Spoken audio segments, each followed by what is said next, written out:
మీ business ఏదైనా మీ ఊర్లో promotion చేయాలంటే అది సుమన్ టీవీతోనే సాధ్యం. ఇప్పుడే సంప్రదించండి. మీడియా మిత్రులందరికీ కృతజ్ఞతలు. ఆజాదీ కా అమృత్ మహోత్సవ్లో భాగంగా హర్ ఘర్ తిరంగా 3.0 మోడీ గారు భారతదేశం అంతా ప్రతి ఇంట్లో జాతీయ పతాకం ఉండాలి, అదేవిధంగా ప్రతి ఒక్కరి సోషల్ మీడియాలో జాతీయ పతాకం ఉండాలి.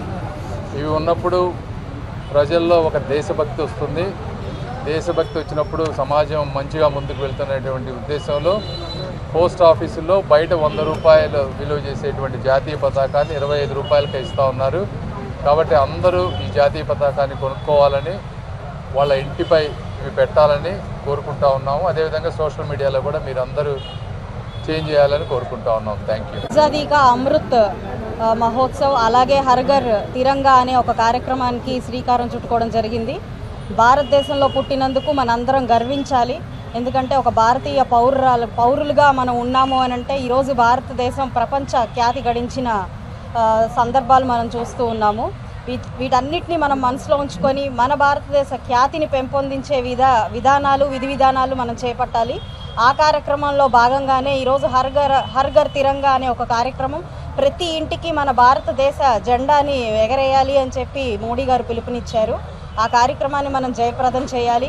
రేపు రానున్న 78వ ఇండిపెండెన్స్ డే జరుపుకోబోతున్నాము.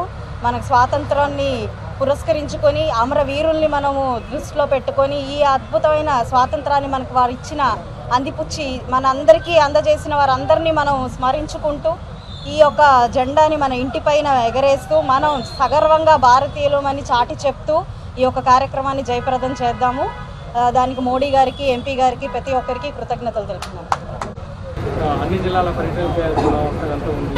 అభివృద్ధి దృష్ట్యా అడుగులు వేయట్లేదు అనేది భిన్నాభిప్రాయాలు కూడా వ్యక్తం అవుతున్నాయి. నేను ఇక్కడికి వచ్చేది కేంద్ర మంత్రిగా రావటం లేదు, ఈ ప్రాంత ప్రజల ప్రతినిధిగా ఎంపీగా వస్తున్నాను. నేను ఇక్కడ సాటర్డే సండే కేంద్ర మంత్రిగా మండే టు ఫ్రైడే దేశవ్యాప్తంగా తిరుగుతూ ఉన్నాను. ఒక ఆంధ్ర రాష్ట్రమే కాదు, అన్ని ప్రాంతాలు తిరుగుతూ ఉన్నాను.